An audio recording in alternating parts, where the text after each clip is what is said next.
most people aren't clear on what it is they're even looking for. Most job descriptions are so vague, right? They're open to so much interpretation. Most entrepreneurs build themselves a job. Yeah. And to build a company, you have to focus on the team, because the capacity of your company is dictated by the capacity of your team, what they're capable of doing. This is, by the way, the number one reason that employees aren't as successful as they should be, could be, and want to be.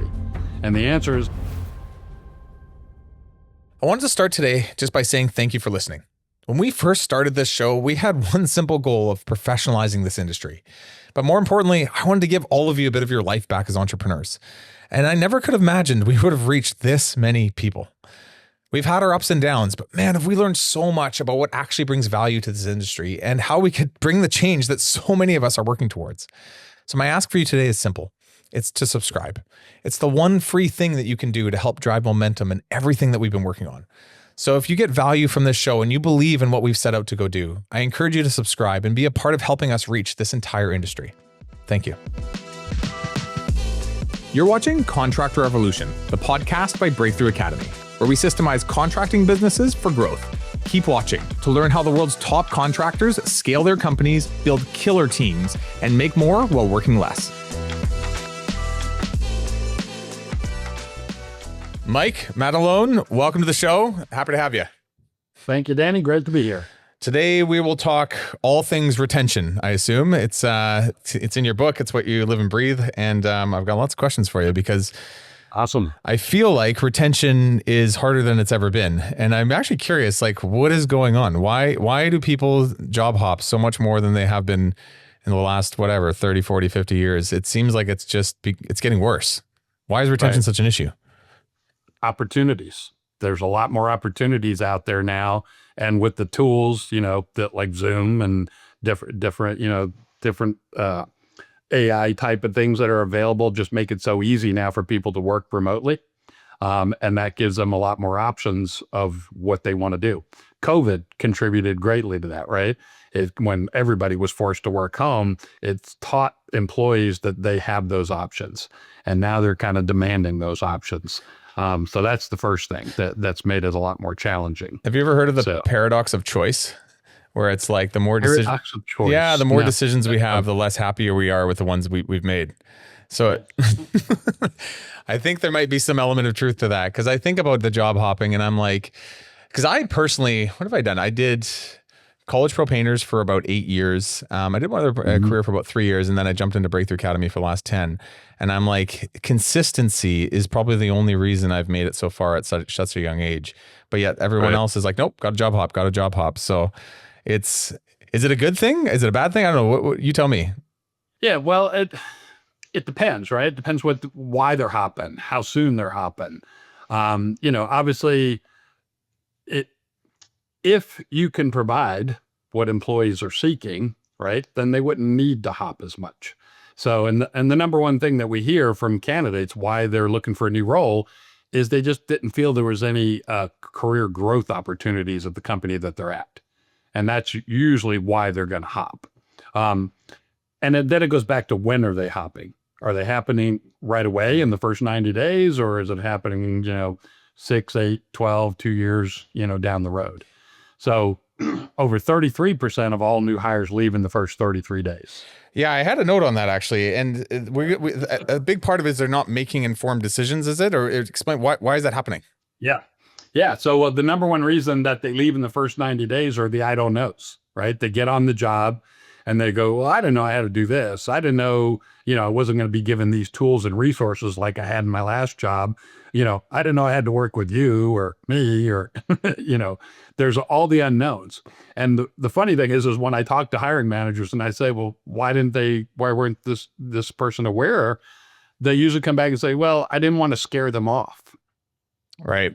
And they're just kind of like, so you mean you'd rather go through all that work effort to onboard them only to scare them off a month or two later, right? It's kind of a double negative. Like there's an element of desperation to fill the role. And so you'll do things that you probably know long-term aren't the greatest ideas, but for short-term, you're filling the issue. And then suddenly it becomes this thing. I've noticed that with a lot of people. I personally, when I recruit, there is a balance where it's like, how do you sell this, right? While still screening for this and do it in a way that's balanced where you're going to have somebody last long-term. Because when you have production going on next week and you have, I remember this. I had 6 painters, 18 years old, 3 of them quit overnight. And I had a pretty big fire under my ass to go hire 3 more. All consequences later I didn't really want to think about until it was too late. And anyway, net, those 3 positions that I rehired for constantly rotated throughout the entire year. The 3 I originally hired for, where I took a ton of time, they stayed with me for actually 3 years, which was interesting. So we will get into that. I wanted to speak about, you wrote a book called Hire, Train, Retain, and you've updated actually recently as well. I'm just curious, what did you update? Like what was worth updating? Yeah. So the first book came out of 2019. And it was my first shot at writing. So, I would say it was disjointed in the way I structured it. Right. Since then, we have fine-tuned what the XP3 Talent System is, and we've created our talent mastery program. So the second version was actually written as a workshop manual, if you will. So now when we do trainings, we'll say, like, if we're teaching about how to create a great candidate experience, right? Then we have videos that are 5 to 10 minutes. Say, hey, watch this short video and then go to my book and read these pages. And then that'll give you the context. Then we jump on a workshop, and where we help them to implement how to actually apply that to their day-to-day situation. Cool. So the second book was written more of a workbook, where the first one was just kind of concepts, if you will. Got it.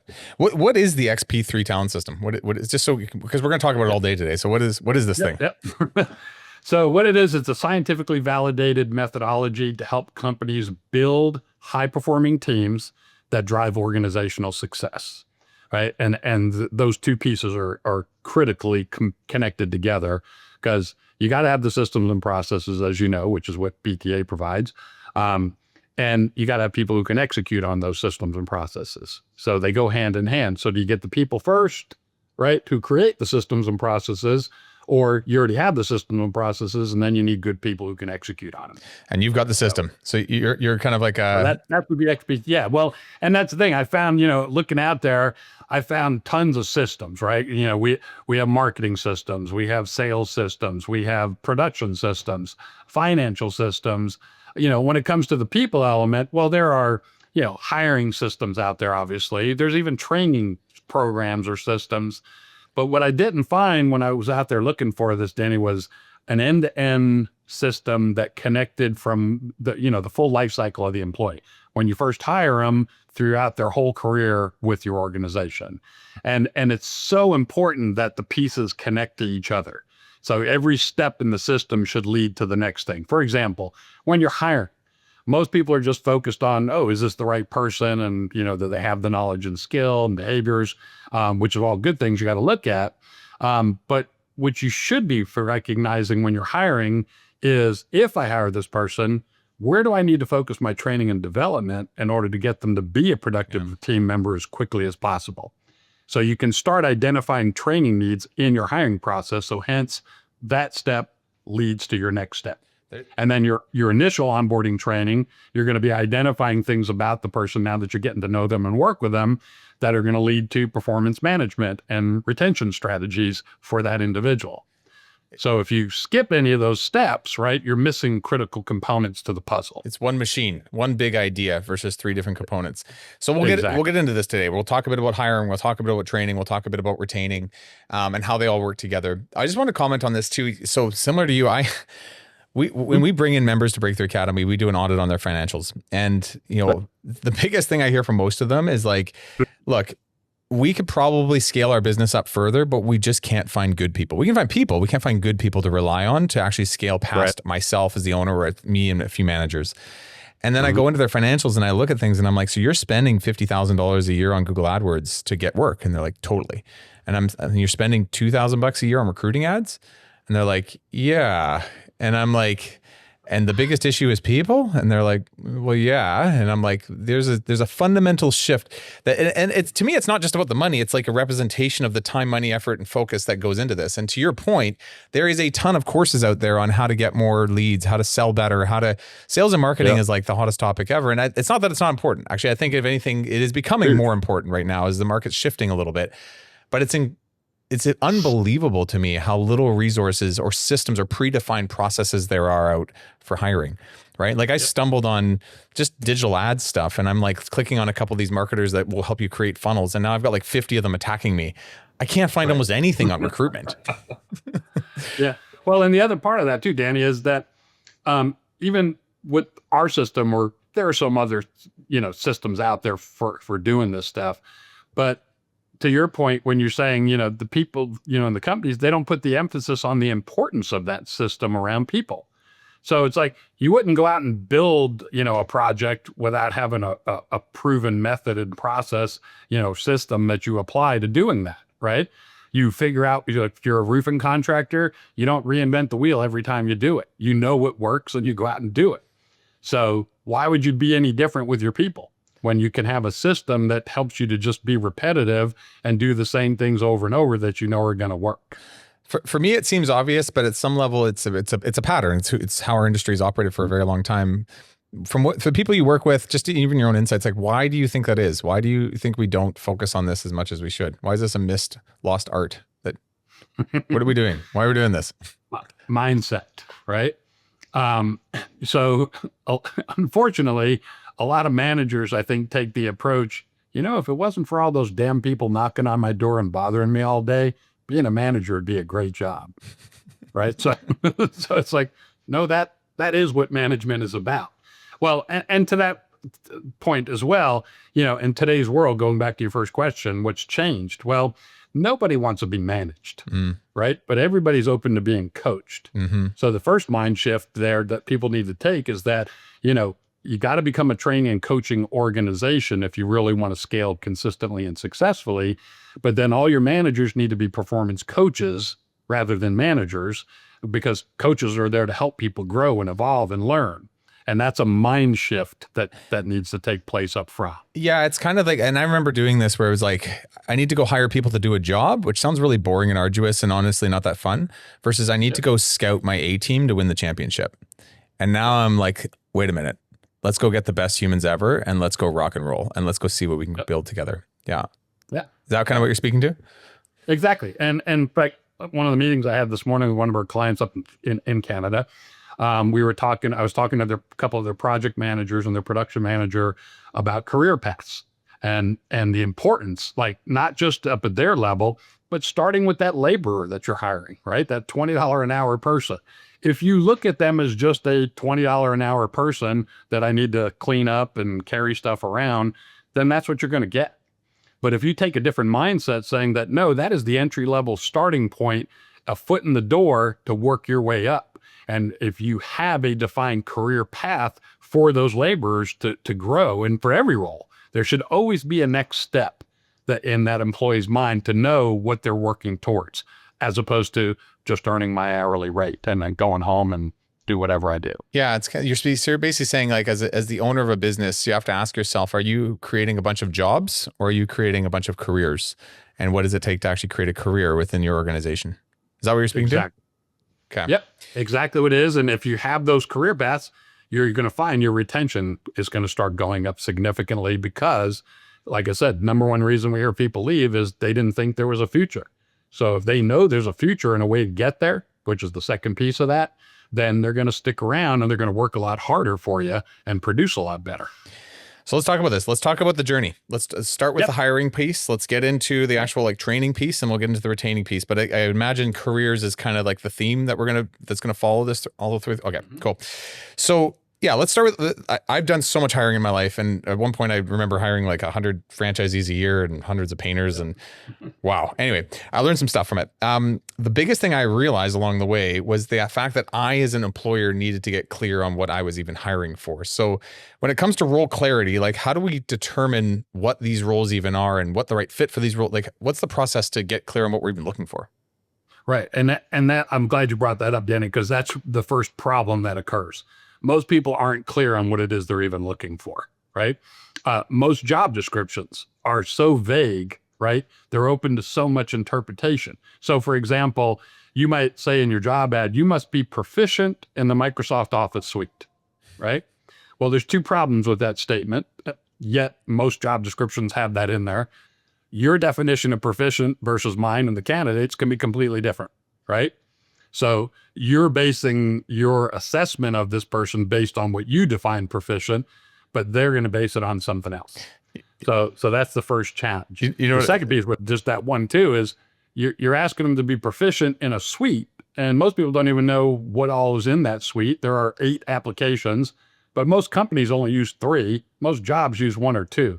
So what do I care if you're an expert in some of the applications we don't even use? You know, another one I see that just tears me up. It's like, must work well alone, must work well with teams. I'm like, what are you telling me? You're telling me that you're telling me nothing. Pick one. So how do we do this? How do we get more? Let me add this shit too, Dave. It helps this too, because this is, by the way, the number one reason that employees aren't as successful as they should be, could be, and want to be. And the answer is managers typically do not do a good job at defining what success is in that role, right?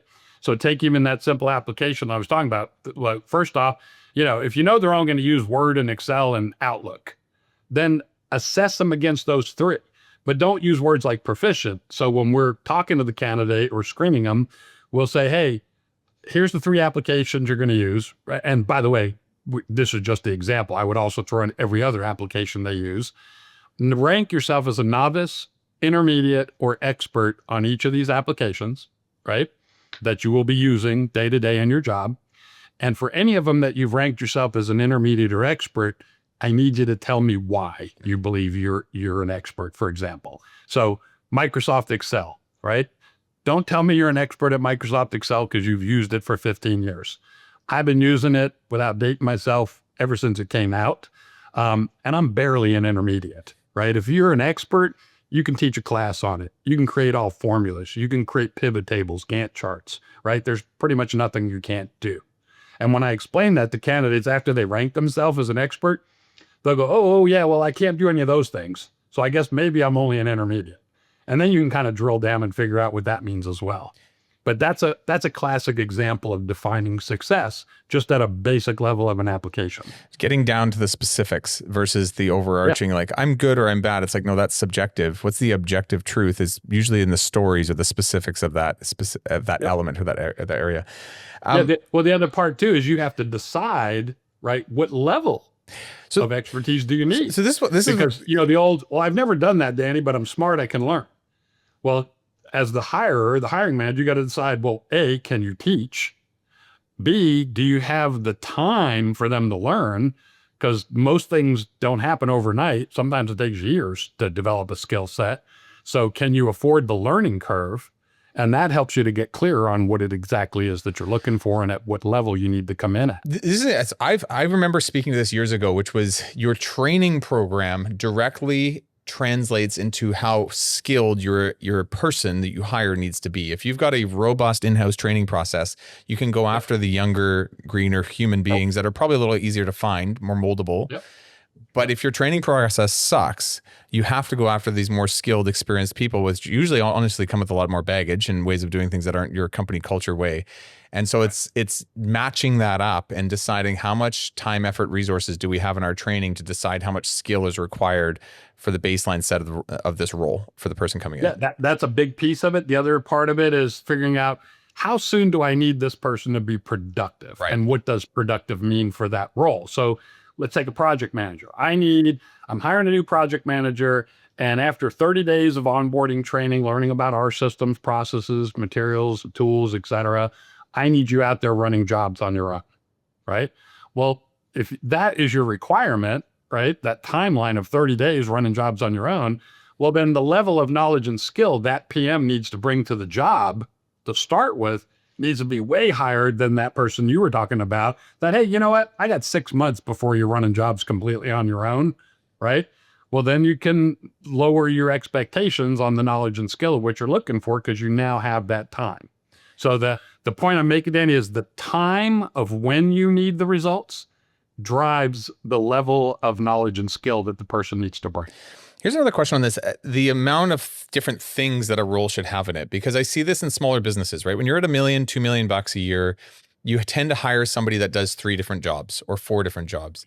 And it's hard to not only find that person, but you usually don't actually find that person. And you kind of just like, I call it the rose-colored glasses, like just like put on the, oh, it'll be fine. We'll figure it out together. And you set them up for failure because it's like, hey, you're going to be the production manager. You're also going to sell your own work. You're also going to do all the admin on the back end. It's going to be great. Yeah. So, how do we deal with that, especially when we're in a position where we can't hire all 3 of those roles? And how do we find the right people when it comes to that kind of stuff? And when you're small, right, you don't have the luxury of saying, oh, that job is 3 different roles. Yeah. Right. We can't afford that right now. So we have to do it this way.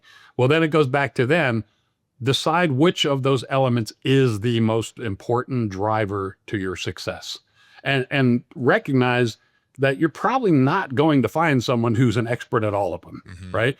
A classic one I see is in the like either kitchen and bath designers, where, I need someone who's really good at AutoCAD and Revit and all these other design tools. But I also need them really good with the customer because they're also selling, right? And it's like the skills that make you good as a designer are usually the exact opposite of what makes you good at sales and vice versa. So it's like, okay, you can have them do both, but which one is more important? And that's the one that you hire to. Okay. For this process, there's personality and then there's skill. When it comes to personality, I mean, I feel like I teach this so much, it's almost common knowledge to the industry now. It's like, it is more important than skill. We know this. But how much does this impact retention and how do we get it right? Like how do we know what personality traits need to exist in what roles? Right. So first off, I'll say that most people don't understand this at the level you and I do. That they might go, oh yeah, we use personality assessments in our hiring or whatever, but they don't really understand what they're measuring. So the first thing is you got to understand what they measure, and the behavioral components, the personality traits, really don't dictate how well I can do a job. That's your knowledge and skill, right? So understanding what is personality really telling you, well, when done appropriately and applied appropriately, what you're really doing is finding out, is this employee going to be intrinsically motivated by the behaviors of the job, mm-hmm. right? So the knowledge and skill is the can they do it.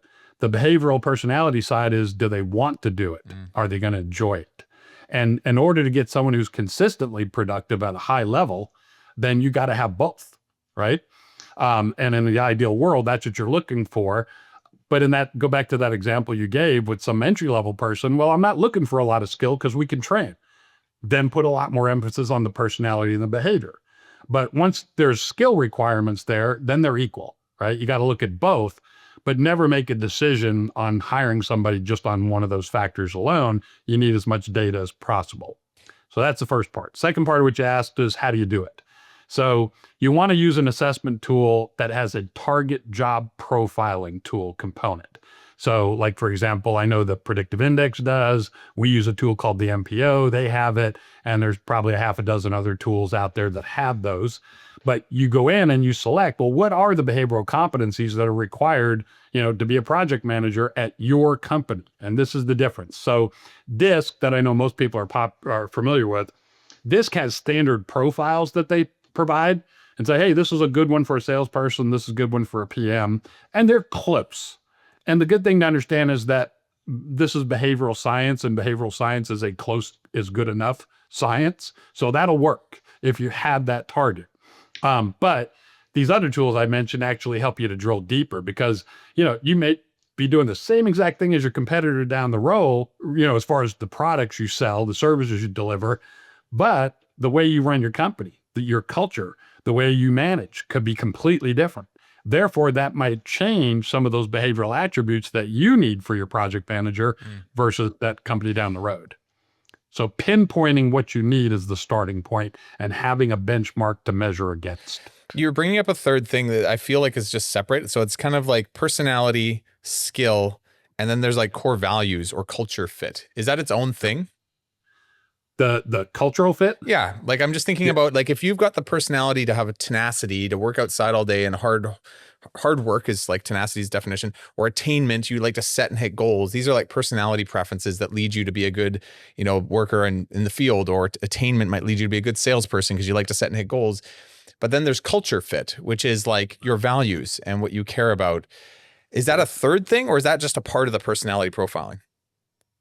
Well, the person has, it's sort of separate, but there is a connection to it. So let me think for a sec how I want to put this in a concise way. When you're looking at culture, right, which as you kind of just pointed to, your culture is really your mission, vision, and values, how you guys operate, right? That kind of helps define your base culture. That's as equally as important to hire to as the knowledge and skill. Sometimes more important, right? If, like we said, if you're not looking for as much knowledge and skill, then that cultural fit is the predominant thing you're looking at. So the other side of that, right? You can have all the knowledge and skill in the world, but if you ain't a cultural fit, we were talking about retention. It's not if, it's when it's not going to work out, right? So you need to focus on that right up front, being equally as important, if not more important, to make sure they're a fit with your culture. Now, that coming back to the personality profile, there's all different types of personalities. In fact, we know in the behavioral science world, there's really about 18 typical behavioral profiles that most us human beings fall into. There's a few outliers, but most of us fall into those, which means, that there are differences, 18 different styles and differences. And by the way, for people that aren't aware, behavior is defined as how you're wired to think, how you feel about what you think about. That combination predicts how you will behave in most situations, right? It's your lens in which you see the world through. Right. But culture is like, things like, go back to your core values, integrity, honesty, teamwork, right? Mm-hmm. There are hints in a personality profile that will give you some insight, but most of the cultural stuff comes from how you were raised, how you were mentored, what personal values do you have, right? And those could be completely different or beyond your personality traits, how you're wired to think, feel, and behave. So where you use the personalities effectively is, and the example I like to give is attention to detail. Are you good attention to detail kind of guy? No. Sorry. Me neither. That's right. I'm right there. But I guarantee, Danny, that you're excellent at details in your job where it's important. But what you probably just told me is you don't enjoy doing details. No. And as long as you only got to do it maybe a short period of time in your work, no big deal. You suck it up, you get it done, right? Correct. And that's how I am. That's how most entrepreneurs are. But take a project manager, right? 70, 80% of the tasks that a PM does is all about attention to detail, right? Now, you and I could learn how to be a great PM and do it effectively as anybody. But if we don't enjoy doing the detail work, we're not going to be consistent. We're not going to look forward to coming to work every day, right? Because it's like, oh God, I got to do these details again, right? So if you want somebody consistently productive and what we call highly engaged, then you want to make sure they not only have the knowledge and skill to know how to do those details, but then they are naturally wired to enjoy doing detail work. And that ends up tapping into something called discretionary effort that we can talk about later. Okay. So I just want to sum this up. Skill is important to the amount of training and time in that training you're willing to commit to as a company. Personality is important for the role and the type of tasks so they enjoy doing those things intrinsically. And then we kind of touched on core values and culture, but that is like a fit or not a fit based on how you define your culture. I have a question about this because I've been interviewing people since I was 18 years old, and I still struggle a little bit to objectively find core values in people, to know that those are true core values. I have my own thoughts on how I do this. I'd be curious to know, how do you interview somebody on their core values to make sure you're getting the right answers and not getting just yeses from them or bullshit from them because they want to tell you that they, you know what I mean? How do you get there? Yeah. So first, you have to have a defined culture. Sure. Yeah. And understanding what that means. So like when we take on a new client, for one of the first questions I ask you, describe your culture to them. Mm-hmm. And as I'm sure you've asked this question in your work you do. And as you know, most people have a hard time describing it, right? Or the one you hear a lot in construction, like, particularly home improvement, is we're a family culture. I was like, what does that mean? Yeah. What's that mean? But for me, that kind of scares me, right? Because I know for a fact that most families are highly dysfunctional, Right. and have lots of dysfunction going on, right? But when you tell me, hey, we're a team-oriented culture, that's very different. High functioning teams have very little dysfunction, if any, right? So, but go back to the beginning. It's like most people just can't even define it. So you have to understand can you describe what your culture is in order to be able to recognize if someone has it, right? And again, it'll go back to your core values is the biggest part. So during the interview process, we ask people, hey, what do you know about our company? Did you go to our website? By the way, if for all your listeners, if you don't have your mission, vision, and values on your website, then that's the first thing you need to do right now is go put them on there. Second piece, or maybe in preface of that, make sure they're well defined and structured appropriately, because that's the thing too. Some people have way too many. They're too hard to memorize, get your hand around, and even taking the word like integrity, right? A lot of companies have that as one of their core values, but what integrity might mean to you at VTA could be different than what it means to me here at XP3, right? So I need to know, what does integrity mean? Can you give me some examples?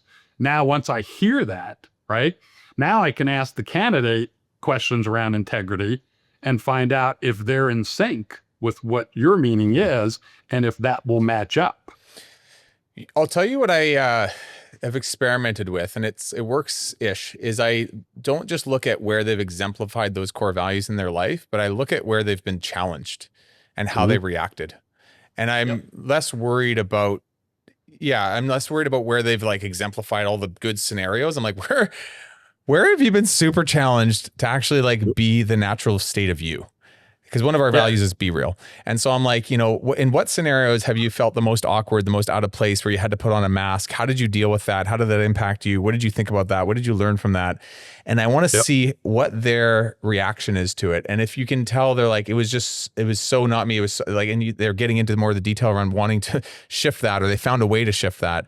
It's cool. If they're like, oh no, like it's fine. Like if I need to, like in a sales environment, just like put on a mask, I can do it. I'm pretty good at it actually. I'd be like, hey, your core value is probably not be real, because you didn't struggle through that. Anyway. Well, more specifically, I would ask the candidate, like using the word integrity, I'd say, can you give me an example of when your integrity was challenged? What was the situation? Why was that a problem for you? And how did you work through it? Yeah. Okay. Right. And then you can start hear how they describe what integrity means to them. Right? Does it match? And even another one, just giving an example on that too, like one of the questions I like to ask for most roles is, and depending on the role, name the role. If you're a PM, tell me the most challenging project management situation you've ever had to deal with. Right. If you're a sales rep, tell me the most challenging sales you ever dealt with, right? Marketing, finance, whatever it is, fill in the blank. And then listen to what they tell you and remember, you got to say the most challenging thing you ever had to deal with. And compare that to what they're going to have to deal with in the role at your company, right? So, classic one, it was with interviewing, it was one of our larger clients. I was with the VP of HR. We were hiring an HR generalist, right? So we said, tell us the most challenging HR employee relation issue you ever had to deal with, right? And she goes, oh yeah, that's easy. 3 years ago, this employee kept dropping the F-bomb, right? And she made this big deal out of that. So as soon as the interview was over, she walked out. The VP of HR looks at me and she goes, no effing way she's going to work here. Because that's that we're a construction company. That unfortunately, that's how people talk. And if that impacted her to that level, she's not up to this. Past performance predicts future results. And I have experimented with this for so long. And I went against this rule even once because I was, again, desperate to hire. And I've realized people will repeat themselves in patterns over and over and over again. And I can wish and coach and be the best supporter ever to try and get them through this. I remember I made a few exceptions, and it was actually specifically around the trait of ability to handle stress in pursuit of a goal. And I'm bringing in these franchisees, and I know that you're going to go through extremely stressful stuff trying to figure out how to run a business. It's not easy. And I gave into a couple of them where like, I will teach you how to handle stress in pursuit of a goal. And every single one of them failed except one. And it was really interesting. You know why the one actually did okay? They personally dug deep and made their own efforts and endeavors to work through that side of who they were. The other ones said they would want to, but and I was like, one of these things where you're pulling a horse to water. It's like I was the one pulling them through it, and they really weren't actually mentally committed. And what I realized is like I can't afford to base what somebody else says they would do or could do if given a chance on my company's success. And even though that one person worked out, it was too much of a gamble for the other 3 or 4 that didn't. And I now need to be objective, to listen for what has happened versus what you think you would do in a hypothetical scenario. And once I hear what's happened, all I can go off of is that. And that is now truth. And there's probably a 95% likelihood that you will do exactly that same thing in my company. So change the name, change the owner name, change the company name, change the scenario. And I've seen it literally 3 months later on my sites, exact same stuff. And I'm like, all right, I will stop trying to control reality. What I hear from you and your past stories will predict future results, period, the end. Yeah. Okay. We've got into hiring a lot. Let's move into trainings. So we've looked into this person. We've gone through their personality profile. We've tried to make sure they're the right fit for the role. We've looked at their skill sets and does it match what we're willing to train? Now let's talk about training. So what are the objectives in your training and onboarding process? What should you be looking to do? Yep. So first, let me tell you what not to do as a priority. Train them for the job you hired them on. I'm not saying don't train them for the job, but that is not your priority. So there are 3 objectives, as you pointed out, that we follow with our onboarding training. And for clarity for the audience, when we talk about onboarding training, we're not talking about filling out, the HR paperwork, right? Get signed up for your benefits. We're talking about how do you train them to be a productive, and what we like to call a productive, collaborative, passionate company advocate, right? Ultimately, that is your objective, to create passionate, collaborative, productive company advocates. So the way you accomplish that is, number 1, think about, you only have one chance to make a good first impression with people. So you need to focus on creating an amazing experience for that new employee. The first day is the most important, but that first week is equally as important. But if you wait beyond that first day to start doing stuff, it's too late, right? And by the way, what we're trying to do is create a psychological connection between that new hire and your company. And there are 2 pieces. One, to your culture, your mission, vision, values, as we discussed, right? So that's why I said you're going to interview around stuff we just talked about to find out if they're a cultural fit. And what I mean by psychologically connected, your mission statement. Are they excited about helping you, be a part of that and helping you accomplish that, right? And doing that day to day. Your vision, what you're trying to build, that they get excited about that because they not only see what's possible for the company, but they see within that growth of the company what's possible for them, right? Company's growing, then there's opportunities for me to grow. So that's that psychological connection that we're looking for to the mission, vision, and values.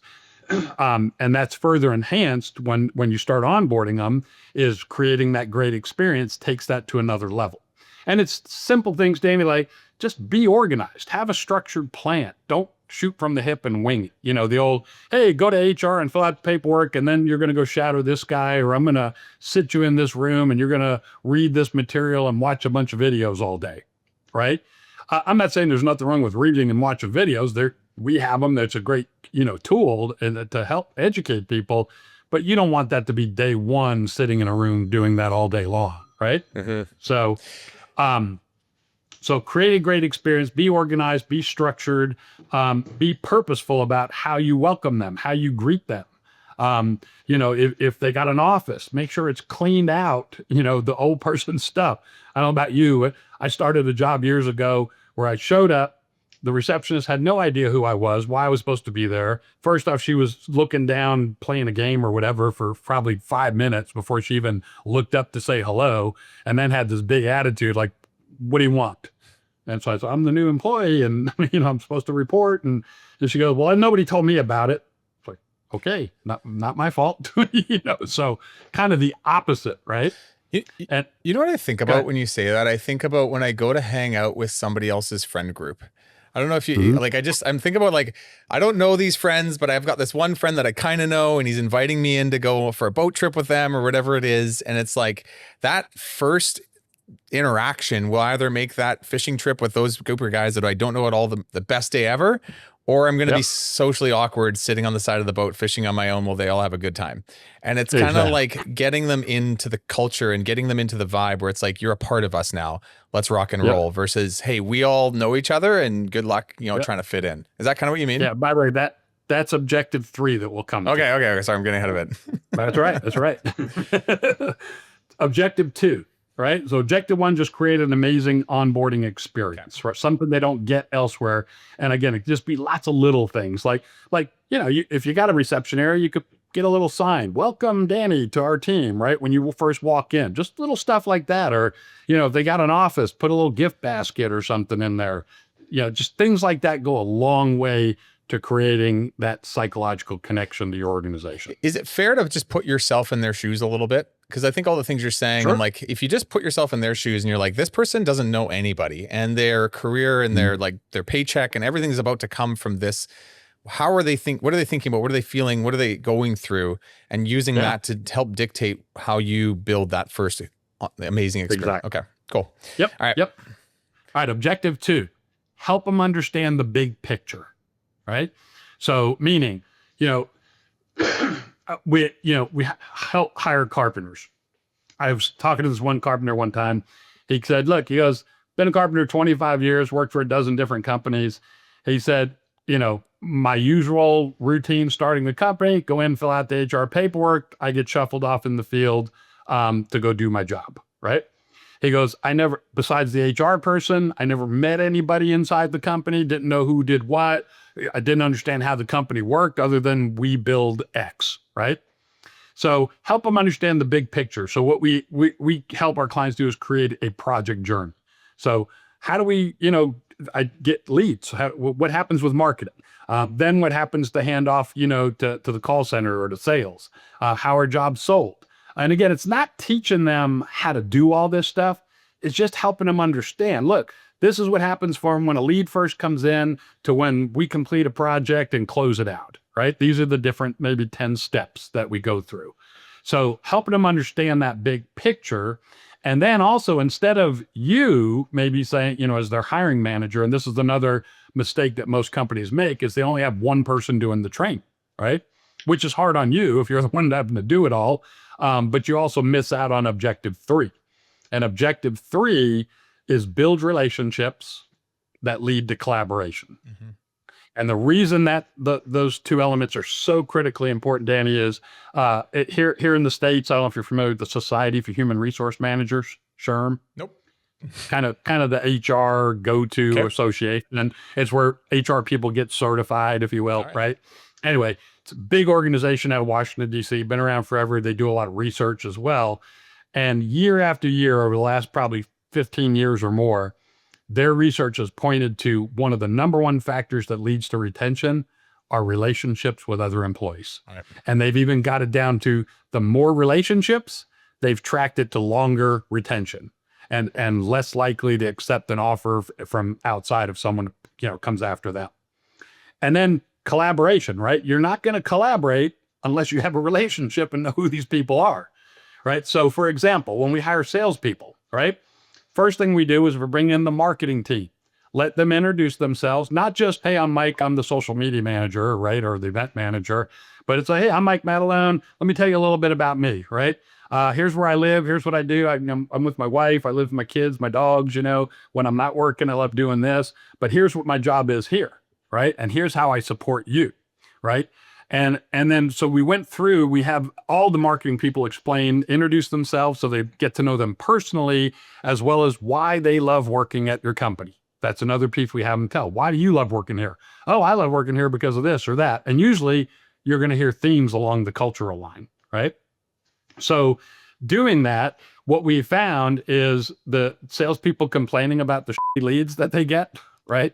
We found out it pretty much goes away because they understand that we put the same amount of effort and the same money into every lead. We know some are better than others, but that you need to understand the same effort money goes into it, so So that's what it is. It humanizes the role. You're like, hey, I see this with my sales and marketing team all the time. It's a constant argument, but there's like a higher level of trust and understanding when my sales team is going to marketing being like, but I know Aaron, or I know Lauren, or I know, and they're like, and I know that's not ill intended. So let's just work together on it versus being argumentative or combative. Exactly. I want to come back to one thing you had mentioned earlier, the big picture. You kind of skated through it quick.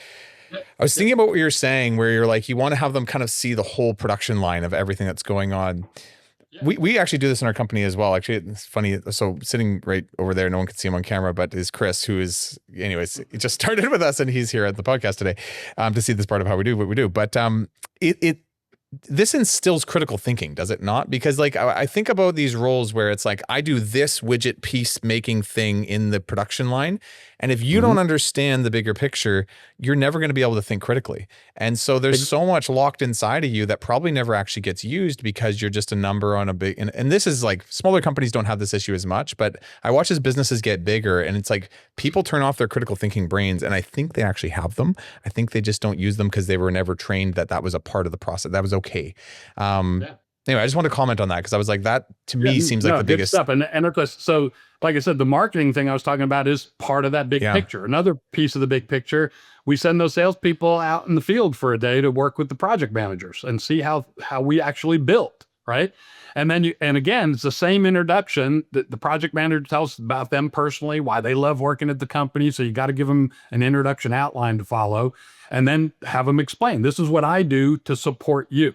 And by the way, we had even PMs tell a few salespeople, say, look, so, rather than you going out and making a promise to a customer we can't deliver on, if you run across this situation, here's my cell phone, call me, let's collaborate so that you sell something that's a win-win for all of us. And again, they don't need to understand how to do the project manager's job. They just need to understand the importance of how they're supporting it fits with the whole enchilada, how it all fits together. So that's the three is create an amazing experience, help them understand the big picture, and then build relationships that lead to collaboration.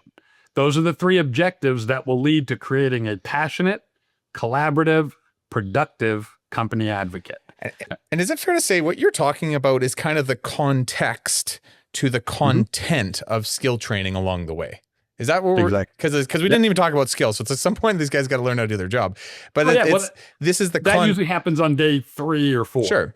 And what we're setting is the context to how you will learn and engage and develop and be a part of our organization over time. Yeah. Okay. And another critical piece I want to close on this subject on is the end of day check-in, right? This is a critical piece that you got to do at the end of each of the first 2 or 3 days.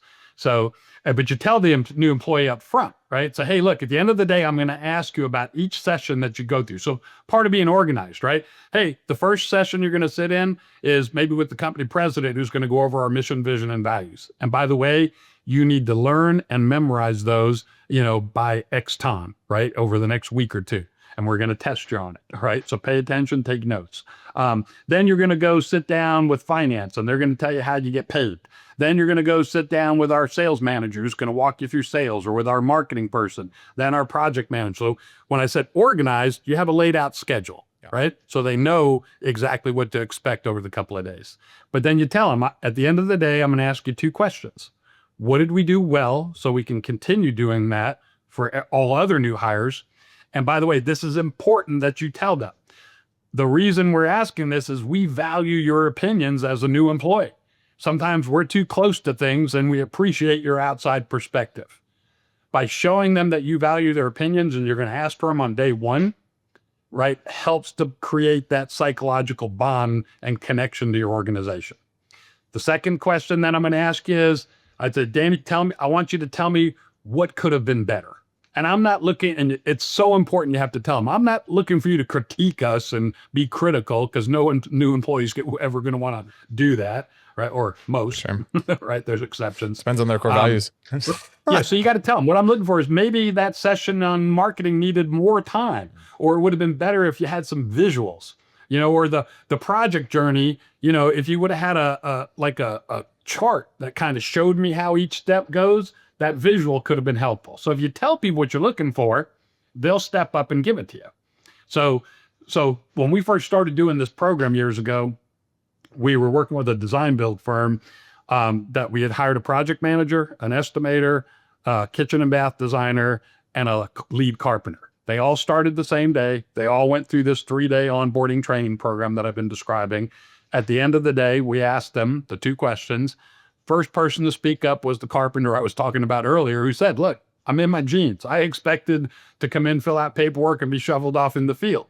The fact that you kept me here all day and you showed me the next 2 days I'm going to be here with a structured schedule. I've already met so many people of your employees who have been so welcoming and friendly, who have helped me to learn what they do and how that relates to me and how my job relates to them. He goes, I already called my wife at lunch and told her I found my last job. Wow. Right? That's what you're striving for. And that can only be done in that first couple of days. I got to ask Chris, he's sitting behind him. He can answer later. What did we do well and what could be done better? He's going through his onboarding with us right now. Awesome. Okay. Let's get into retain now. So walk me through, what are the elements of retention that matter? I've got culture, motivators, one-on-ones, annual reviews, career paths. Within time, what are the key things here that we need to be conscious of to and have just have better retention in our organization? Yeah. So go back, we'll start at the hiring process, right? Most hiring is done one-sided. What do we need, right? I need you to do this, this, and this. Can you do that, right? If you can, I'll hire you, right? But as we said, employees have a lot of choices in today's world. And if they're good candidates, they're interviewing you as much as you're interviewing them, trying to decide, is this the place I want to be? Can I comment on that actually? There's something I started doing along the way in my interviews where, because when I first started interviewing, I thought I had to have a position of authority and I thought I needed to hold that while I was interviewing them. I shifted and I was like, look, here's the deal, man. Like my expectation setting at the beginning, I don't want this to be the wrong fit almost as badly as I hope you don't either, because here's what's going to happen. If I hire you within 3 to 4 months, we're going to fire you or you're going to quit. Then you're going to go back on your job search. I'm going to have to go back and find someone and we're going to disrupt each other's lives. So is it fair to say that it's in both of our best interests to find out if this is a good fit or not and try and be as objective as possible? And it's like, it's a very interesting way to start that whole conversation because they suddenly realize like, I don't have to prove anything to you. We're both trying to achieve the same thing. And I visually, like in my mind, I place it as like, if we're playing a tennis match, I'm not trying to smack the ball over to you and you're smacking it back to me and we're trying to play a game here. I'm actually bringing you over to the other side of the court, putting my arm around you and being like, can we go look at this together and see if we can figure this out or not? And it's like, I'm on the same team, basically. Right. So Danny, tell me the reaction from those candidates after you do relief and a genuine sense of realness. Stress and pressure goes away. Correct. Right? Yeah. 100%. Yeah. So think of it this way. We tell, our job is to hire the best person. Mm-hmm. What's the candidate's job? Sometimes it's to get hired to pay the bills, but to find the best role for their career. A lot of them are just like, I just want to make sure the best ones want to make sure that they're going to have a future here that's going to serve their life, their goals, what they want to go get done. Right. But where I was going with that, Danny, is our job's to hire the best person. Their job, in summary, is to be the best person. Right. So they are trying to tell us everything they think we want to hear. Right. And realistically, they're a lot of times just acting. Being somebody that they're really not. And then you hire that person and a month or two later, you're like, what happened to that person I hired? Totally. And Mike, this is what I'm talking about. I'm saying like, I try to get through that early on because otherwise the interview is pointless. It's like, who can like cover up the truth the best and how quick can we get through this so I can make a snap decision that's probably uninformed. I'm just like, look, I kind of throw the rules out a bit. And I'm just kind of like, I don't really like want to like be interviewing you and you to be trying to impress me. I need both of us to come to a common like level of just humanness. And it's like, we can talk and get through it together and see it. And where it doesn't work is where people are desperate and people need a paycheck. You can usually smell that though, as you go through the process. Yep.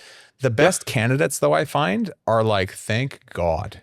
And if anything is like one of the biggest selling points of them even want to work with us. Like this is what our values, be real. It's like, this is a genuinely real experience. Well, we take it a little further. You tell them, say, look, I hope you're trying to make as good of a decision as we are. So I'm here to answer any questions that you might have about the company, the job. And by the way, this then goes to the final interview, right? So I always tell people, so the first half of that final interview is for you to decide, is this someone we want to bring on? And as soon as you get in your head that, yeah, I think this is a good person we want to move forward with, you switch gears completely to helping the candidate make an informed decision. Right. So remember I said, the number one reason they leave in the first 90 days is the I don't knows. So what you're going to do now is you're going to say, hey, this is what a typical day, a typical week looks like, the tools, resources you will or won't have. If they work for me, Dana, I say, hey, here's issues for me, right? Yeah, I'm a really impatient person. Sometimes I can be gruff. I don't mean to be, mean or bad, but I know I've been told it comes across that way. So I'm working on it, but you're going to see that. And I don't want that to be a surprise, right? A month or two down the road. I want to pause you on that. This is so important. So you've now decided this person's going to be an awesome fit. You know what I think automatically a lot of us do? Is I got to get this person. Start selling. And I think the person, and we're all guilty of this. And I think it's a natural, just like human thing we're going to do, but to be conscious that is going to happen and try and fight against that. Where it's like, because I think the candidate smells that and I think it actually turns them off. I think the right amount of candor, and the key is the right amount of candor. Because I think if you just start bleeding out all the stuff, it's like that could be wrong too, but it's like the right amount of candor. And to get real with them at that point is probably your best move. And again, the best candidates will be drawn to that more than anything. And by the way, when you do that effectively, right? A lot of times you'll have candidates will say, well, Danny, are you trying to scare me away? Yeah. Right? And if they ask you that, you did a good job. And then your response needs to be a canned approach. Yet, Danny, if what I'm telling you scaring you away, good. Let's figure it out today. Because what I'm trying to do, I told you all the great things about our company, but we're like every organization. We have our ups or downs, our good or bad. I want you to know what those are, because if you come into this eyes wide open and know, like dealing with me, right? I said, it may be challenging, but as long as you know you got to do that, and I'm working on it and I'm open to getting better, this will work out. But if I don't mention any of this and it's a surprise to you a month or two down the road, the good chances are you're just going to get frustrated and quit. Totally. Or you're not going to produce, and then I'm going to fire you. Yeah. Right. Yeah. So yeah, that's a good kind of test if they actually tell you, or ask you, are you trying to scare me away? Okay. Good. So interview process, be candid, be real, bring out the truth, and then don't hide behind it. What else? What are some other key elements? So you'll find your first 90-day retentions will go up from that piece. Okay. The onboarding training, those 3 objectives, right? Focus on creating passionate, collaborative, productive company advocates. Starting off with training on your mission, vision, values, your culture, right? And then the project journey, help them understand the big picture, building relationships. As I said, Sherm said, yep, this is one of the leading factors to retention is relationships. So again, while you could do all that training, that's hard on you, but you should get as many other people as possible. The people who head up each department is who should do that training, or a delegated representative that knows it in there. So that relationship piece leads to higher retention rates. And then the caring about the people, right? Which goes to being the performance coach, not the micromanager. Like, I'm here to help you grow we have a career path. We have a way for you to get to the next place. That career path is critical third piece to that retention. So when we apply this and stuff with all our clients, and over the last probably 8-9 years, we've been tracking it, we find that our first 90-day retention rates are over 95%, and our first 12-month retention rates are up over 85%. So you will see dramatically significant improvements by focusing on those 3 areas. Yeah, we have a process we teach called GSNR, goal setting and review. And all of our team basically goes under it. It's what we teach our members to do too. And it allows an employee to have a goal, a set of accountabilities and deliverables to go after. But then instead of just giving it to them and saying, good luck this year, it's like every week or 2 weeks where they're helping coach them to help hit their year-end goals. And we're developing them along the way. I have a wrench thrower in here I want to ask you that is not all about the rosy, perfect spreadsheet scenarios. What do you do when a high performer quits your team that the whole team looked up to? And how do you manage that? Because we have had that happen internally, and I imagine other companies do. It happens. How do you manage that process and scenario to keep the team aligned? Yeah, so the piece that you said is really critically important to this is that had you word it, everyone else looks up to and respects. Yeah. Right? Because a lot of people just say high performer based on their output. Sure. Because that could be a jerk, though. That could be somebody that exactly right. If you're a total jerk, doesn't matter. Get out of here. Chaos and havoc, but you're bringing in a lot of business, right? But at what it costs. Yeah. Right. So in those situations, it's like wish them luck, and it's a bummer that we're going to lose that revenue. But you know what? We can find someone who's a better fit to replace it, right? So, but the caveat you said is no, but everyone respects them. They are a contributing member. Mhm. So I guess what I would say is, you need to be more proactive and not let those things become surprises, right? If you're in tuned as a manager with your people and meeting frequently, you should be doing stay interviews, at least once a quarter. Hey, how are things going? What's not working for you? What could I do to make it better for you here? So if you're asking those right questions, at least on a quarterly basis, and you're in tune with your people, you'll know before any of that stuff happens, right? But if you have that info and they're still quitting at that point, right? I mean, at that point, the only thing I could say is, try to figure out the why, and is that something that you can control and turn around? And if not, it's unfortunate, but at that point, it's almost too late. I'll steer this a bit because I think this scenario that happens is, as much as we might want to as entrepreneurs think that we have the greatest company ever that provides the best opportunity for all the people until the end of time, we all can and do reach limits with certain people. And there are people that should move on, and there are people that can have bigger and better opportunities in other arenas, but it's a hard emotional thing to deal with because it's also a great producer that everybody loves. I think at some level, you just said it actually, and I'll just rephrase what I think I got from what you just said, which is to be proactive in this, is to know as an owner and have a level of maturity around this to get in front of it. And so that doesn't lead to them quitting, but it actually leads to a planned exit where it's like, I want you to move on, even though this company it's not in my best interest as the entrepreneur. It is in your best interest, and it is in the commitment that we made to you the day we hired you to do this right. Exactly. And so those stay interviews are part of that, Danny. The other thing that companies should be doing is an employee engagement survey at least twice a year. Beginning of the year, benchmark it, and then at least once at the end of the year, sometimes 3 times in a year, once every 6 months.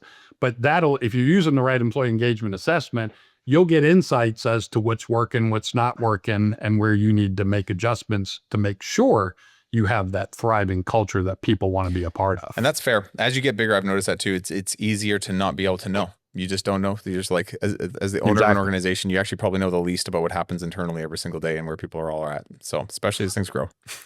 Right, as the owner, but that's what I'm saying. Then as a manager or performance coach, you should know your people, right? I know my people. You know your people. This person knows their people. That way we each and by the way, on that, nobody should have more than 5 to 8 direct reports that you're interacting with on a daily basis, because it's too difficult, as you just pointed out, when you got 20, people, because I hear that a lot too. How many people are you responsible? Oh, I manage 50 people.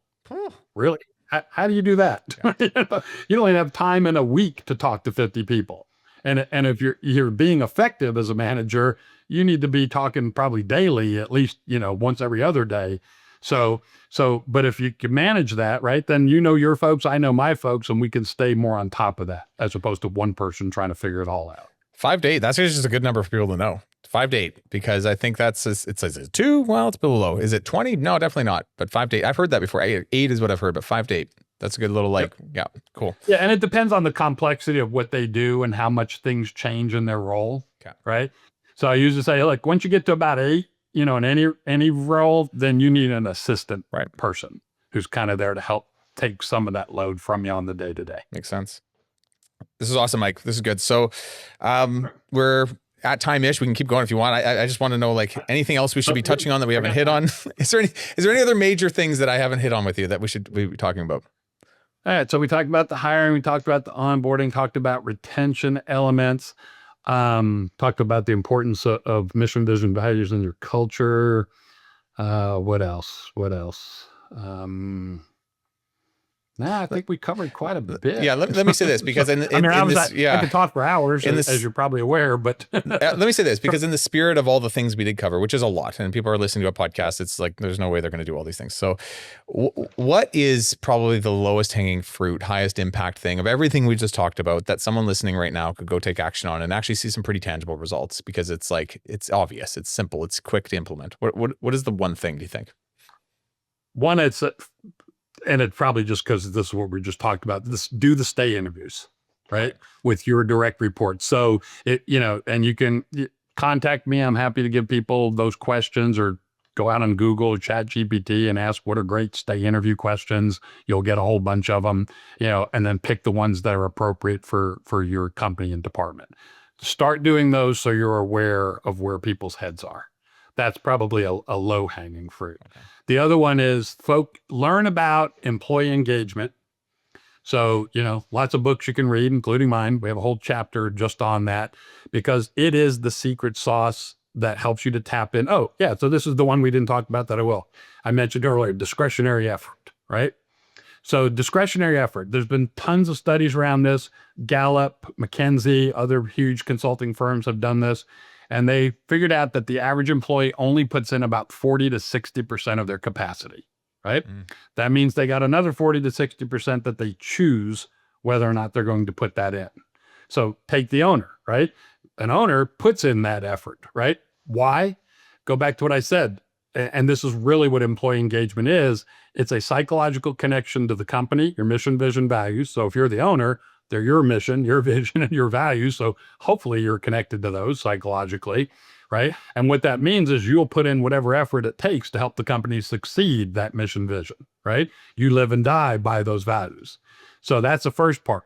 The second part of the psychological connection to creating employee engagement is what we talked about earlier with the personality assessments. So if you know that attention to detail, or being assertive, or working independently, or whatever those behavior, having a sense of urgency, whatever the behavioral competencies are for that role, make sure the people in that role are wired that way natural, right? And again, they don't have to be a perfect fit, but close as you can get them, because then they will be intrinsically motivated by the actual work that they're doing. And then that combination with the knowledge and skill is what gets that consistently productive, but even tapping into that discretionary effort. So you're to be able to get into that other 40 to 60%, you have to focus on that psychological connection. And that's what I would say. The first thing is learn about that more, and then start, implementing tactics and strategies around that. Even just your mission, vision, values, right? It's not enough, as you know, Danny, to have them sit on a wall somewhere, right? You've got to live them, breathe them, and day to day. So are you talking about them in your meetings? Are they on your website? Are they in your ads when you're hiring, right? Is it part of your onboarding training? That would be one of the other things too, is start implementing those things immediately into your hiring, onboarding, and day-to-day lives. Everything we're talking about is revolving around retention, but you just said something that I'm like, oh my gosh, we need to hit on this, and thank you for stating on it, which is, sure. You're saying 40 to 60% of the productivity of my people comes down to doing these things effectively. So not only is it good for retention, this is actually like the make or break point of the lifeblood of my organization, which is my people. It's like I can drag everybody across the line and be going 130% all the time, or I can unlock that discretionary effort by doing a good job of hiring, training, developing, and maintaining good culture on my team. Yep. Great. Yeah. And it's even more important for smaller companies, right? Because we talked about earlier, you have limited resources. Well, these studies have proven you can literally double your productivity with your existing people without adding a single person to the team if you can tap into that discretionary effort in all your existing employees. The reason I think this is so big is I think a lot of owners default to just doing it themselves. And so they are the discretionary effort for all those other roles that are lacking. And they get so busy doing all those other roles, they don't make any time for the things that we're talking about today. And now they've created their own reality in perpetuity. And what you're saying is like, unlock some of this at least, get into it, and then start to free yourself up. So it'll be a self-fulfilling prophecy. You'll have more space and time to continue to do these things in a much more effective manner with your team. Yep. And what you just said there, Danny, what you described is most entrepreneurs build themselves a job. Yeah. Right. I'm doing everything. I'm working 60, 70 hours a week. Right. Even if I'm making more money than when I worked for someone else, I don't have any time to enjoy it because I'm working 60, 70 hours a week. Right. And to build a company, you have to focus on the team, because the capacity of your company is dictated by the capacity of your team, what they're capable of doing. Because there's only so many hours in the day that any one of us can do things. So, but a high performing team, as you know, the possibilities are endless. I have tried to work all the hours for all the team. It doesn't work. I got broken. Danny got broken. Mike, that was great. Let's make sure people can reach out to you if they want to connect with you, they want to find you. Yep. Where do we get in touch with you, man? So our website, XP3Talent.com, and that's the number 3, like here. My email, if you want to email me directly, is mike@XP3Talent.com. So those would be the 2 ways. And then obviously, if they're interested, to go out to Amazon, get a copy of the book. That's another way you can learn all about everything we talked about in much more detail. Do you have an employee agreement, some kind of assessment or anything that we could put on a link and just people could use? Oh, yeah. So on our website, there's actually 2. We have a free employee engagement survey. Yeah. So that's where you ask. You can go there and do that for free. The other tool we have on our website that people will find interesting is what we call a company diagnostic. And it helps you to assess the 5 pillars of your business, which is people, leadership, operations, production, sales, marketing, and finance. And there's about a dozen topics in there that you rank on a 10-point scale. And the way this should be done is the management team should get together and do this. And then it's just, so example, like under people, say, how good are we at hiring top talent? Do we have a structured, objective process, right? And then do we have all the right people in the right roles? Do people understand what their role is and our clarity on how success is defined? So there's questions like that under these statements that you rank, and that helps you to pinpoint where you're doing well as an organization and where you might have gaps that you need to start focusing and figure out what is that priority, what's the low-hanging fruit that we can work on over the next 90 days to start making traction. Awesome, Mike. So those are 2 free tools on the website that people can get to try out. Go talk to Mike. Go unlock the discretionary effort. Boom. I don't know what else to say. That's amazing. I learned a lot. Thank you for that. And thank you for your time, Mike. You. Hey, I appreciate the opportunity. It's been great. Okay. Have a good one. All right. Bye now. Thanks so much for watching. If you thought today's episode was awesome, it probably means you should subscribe. You're going to get more Contractor Evolution episodes in your feed, and I'll see you next week.